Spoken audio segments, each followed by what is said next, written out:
मेरो नाम विकास। मेरो घर चाहिँ नुवाकोट। यो घटना लगभग 14 वर्ष अगाडि मसँग घटेको थियो।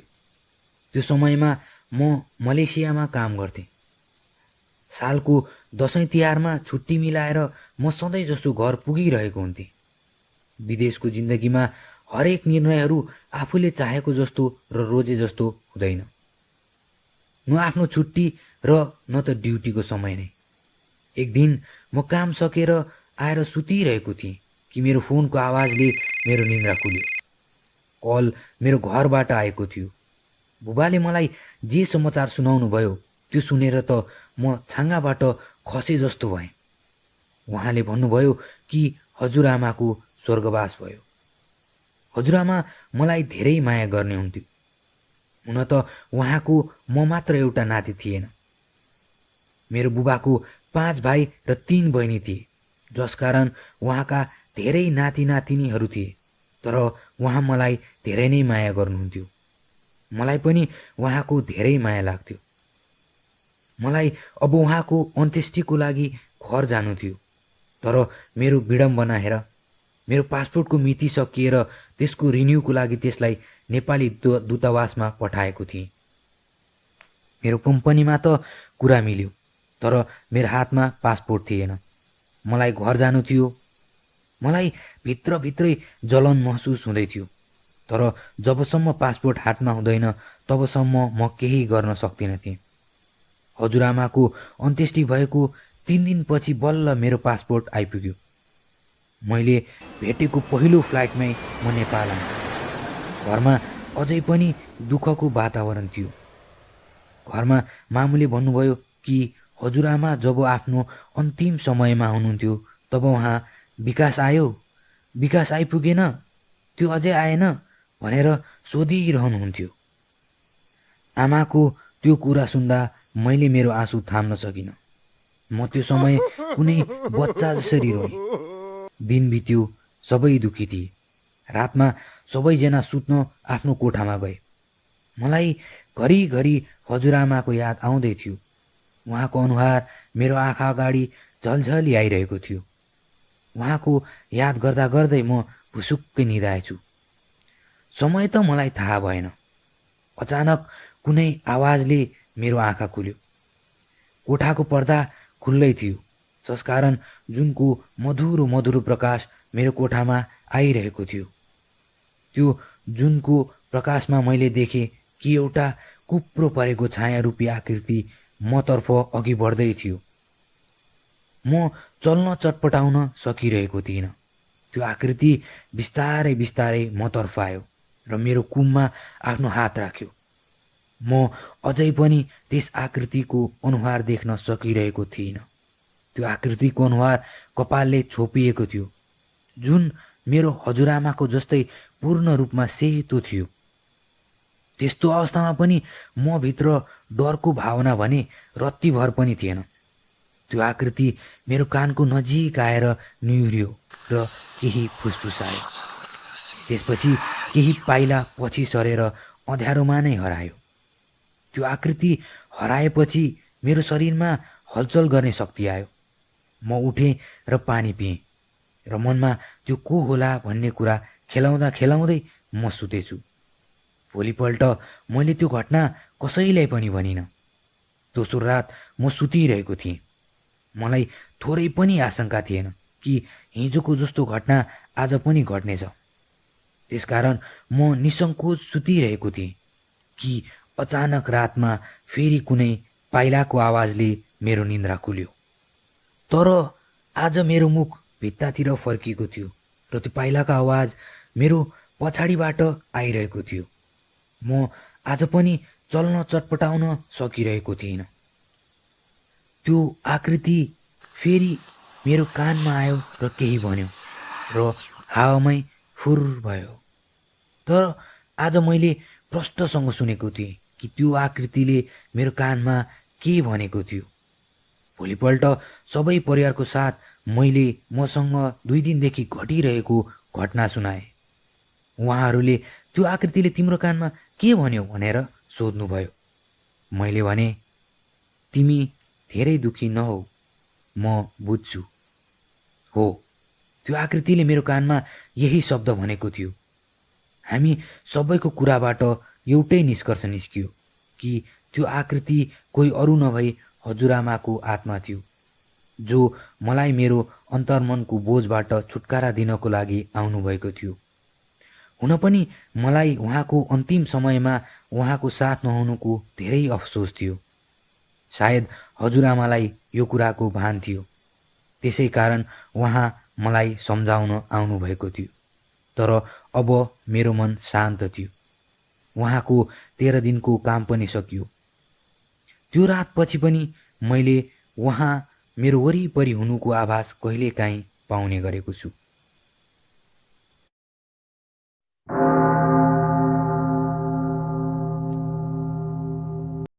मेरो नाम राजन, घर झापा।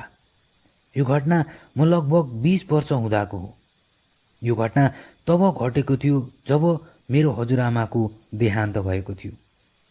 खासै भन्नुपर्दा त्यो समयमा म कुनै धार्मिक विचार भएको मान्छे थिइनँ।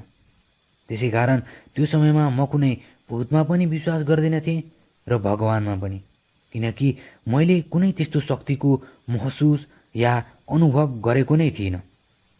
मेरो हजुरआमालाई यो बारेमा थाहा थियो, किनकि उहाँ पूजाआजा हुँदा या मन्दिर जाँदा मलाई सँगै जाउँ भन्नुहुन्थ्यो। तब म मान्दिनँ थिएँ। भन्थेँ कि हजुरआमा, मलाई यस्तो कुरामा विश्वास चाहिँ छैन, तपाईँको लागि मात्र तपाईँसँग जान्छु। र हजुरआमाको चित्त बुझाउनको लागि मात्र म उहाँसँग जान्थेँ। उहाँलाई यो कुरा राम्रोसँग थाहा थियो। मेरो परिवारले मलाई कहिले पनि धर्म कर्ममा विश्वास गर्नको लागि जोर जबस्ती गरेन। अब त्यो घटनातर्फ जाउँ।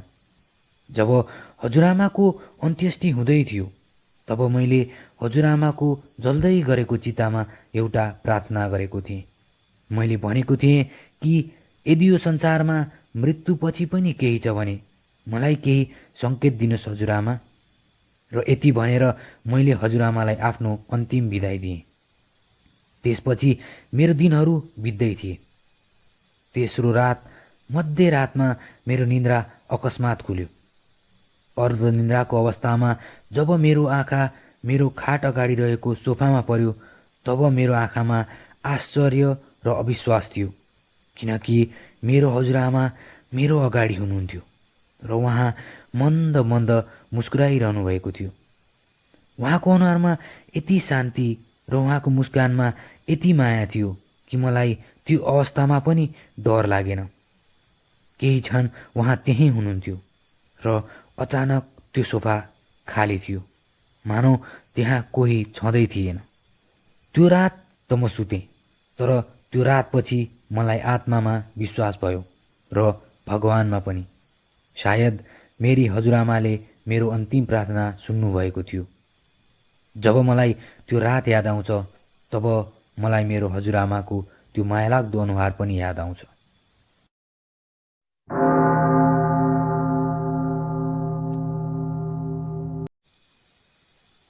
मेरो नाम शैलेन्द्र, घर सिपापोखरे।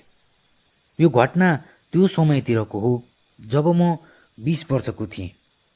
लक्का जवान, कोइला खाएर खरानी निकाल्ने उमेर। म पनि त्यो समयमा निकै उत्पाती थिएँ। साथी सङ्गति पनि उस्तै उस्तै। गाँजा, रक्सी, चुरोट भनेपछि हुरुक्कै। हल्लीखल्ली गर्दै रातभरि घुम्न रमाइलो गर्न हामीलाई धेरै रमाइलो लाग्थ्यो। त्यो समयमा सोच्थ्यौँ जिन्दगी नै यस्तै हो। तर हामीमा एउटा कुरा चाहिँ अलग्गै थियो। हामीलाई जब रक्सी, चुरोट या गाँजा खान पर्थ्यो, हामी बजारमा गएर या कुनै भट्टीमा जाने जस्तो काम गर्दैनथ्यौँ। हाम्रो आफ्नै तरिका थियो।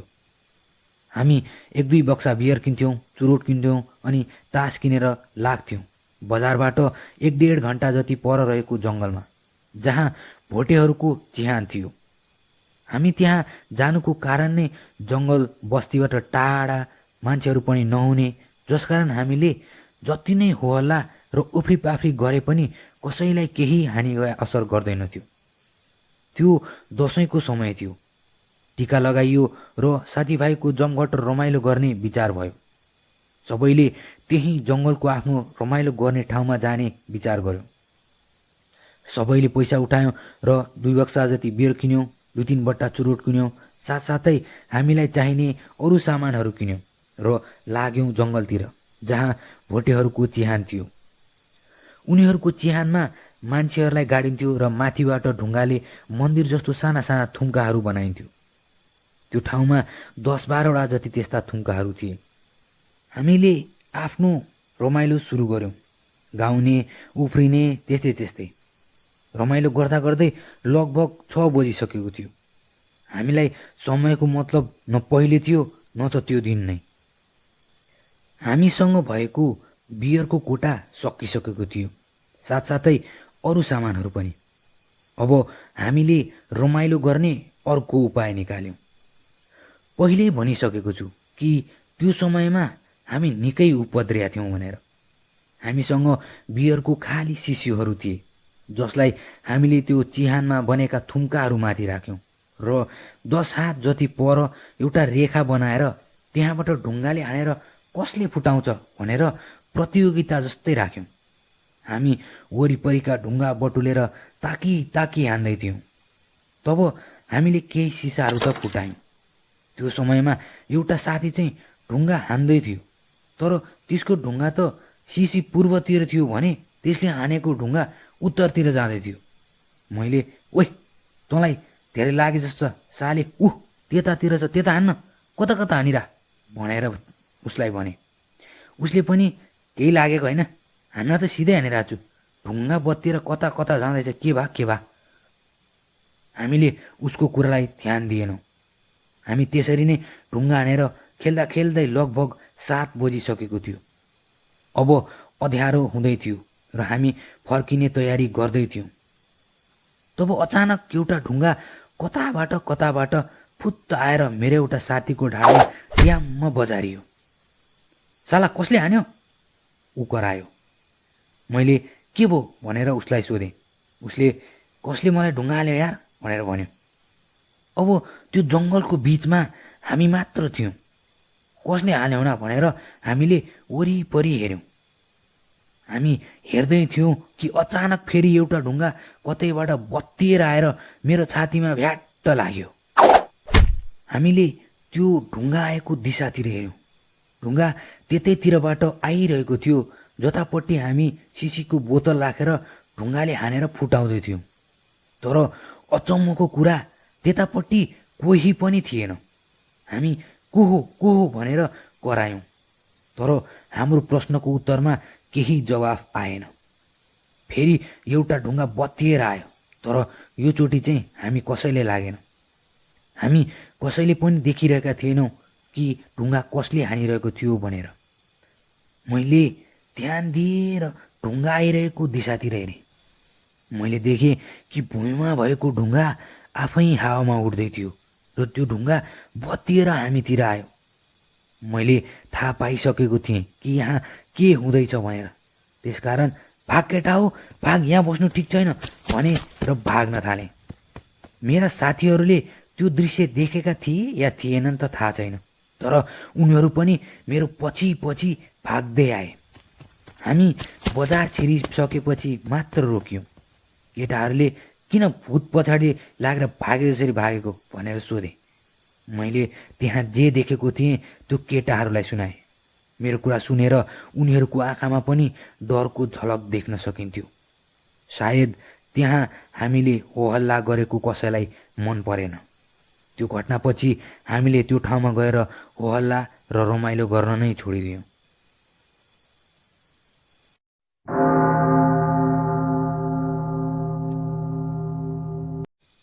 मेरो नाम सूर्य, घर धरान। म सानै हुँदादेखि नै पारलौकिक शक्तिहरूसँग सामना हुँदै आएको छ। अब सानोदेखि मलाई पारलौकिक शक्तिहरूको बारेमा कसरी थाहा भयो भनेर भन्नुहोला। त्यसको पनि उत्तर छ। मेरो बुबा र मामुले मसँग बितेका घटनाहरू म ठुलो भइसकेपछि सुनाउनु भएको थियो, जुन मध्ये एउटा घटना म हजुरहरूलाई सुनाउन गइरहेको छु। म सानो छँदा मेरो एउटा काल्पनिक साथी थियो, जोसँग मेरो धेरै जसो समय बित्यो। कहिलेकाहीँ भएको भए त बुबा मामुले ध्यान दिनुहुन्थेन होला, तर म म बाँकी कसैसँग पनि खेल्दैन थिएँ, न बाबा मामुसँग न त अरू साथीहरूसँग नै। म सबैबाट टाढा त्यही काल्पनिक साथीसँग खेलिरहन्थेँ। काल्पनिक यसकारण किनकि मेरो बाबा मामुको अनुसार म एक्लै कसैसँग बोलिरहेको या चलिरहेको हुन्थेँ। एक दिन उहाँहरूले मलाई मेरो साथीको बारेमा सोध्ने विचार गर्नुभयो र मलाई तिम्रो साथी कस्तो छ भनेर सोध्नुभएछ। उहाँहरूको अनुसार मैले जे जति त्यो साथीको वर्णन गरेँ त्यसले त मेरै प्रतिबिम्बको भान भइरहेको थियो अरे। उहाँहरू धेरै डराउनु भयो। त्यसो त हुनु नै थियो। हाम्रो टाढाको नाता पर्ने काका झारफुक गर्नमा निकै जान्ने हुनुहुन्थ्यो। उहाँलाई यस्तो हालतमा के गर्ने भनेर पूर्ण रूपमा ज्ञान थियो। मलाई त्यही काकाको घरमा लगियो। जब हामी घरमा पुग्यौँ उहाँले बुबा आमालाई बाहिर राख्नुभयो र मलाई लिएर कोठाभित्र जानुभयो। उहाँहरूलाई कोठाभित्र के भयो थाहा छैन र मलाई याद छैन। तर 1 घन्टापछि हामी कोठा बाहिर आयौँ र उहाँले सबै कुरा ठिक भयो, अब ऊ ठिक छ भनेर बुबा आमालाई भन्नुभयो। त्यसपछि हामी घर फर्क्यौँ। उहाँहरूको अनुसार घर फर्किँदै गर्दा म एउटै कुरा दोहोऱ्याइरहेको थिएँ। मेरो साथी काकाकोमै छुट्यो, ऊ त्यहीँ छुट्यो, मेरो साथी त्यहीँ छुट्यो। मसँग त्यो घटनाको त सम्झना छैन, तर मलाई यो महसुस चाहिँ हुने गर्छ कि जब म सानो थिएँ मेरो एउटा कुनै मिल्ने साथी थियो जसको सानो झझल्को पनि मेरो दिमागमा छैन।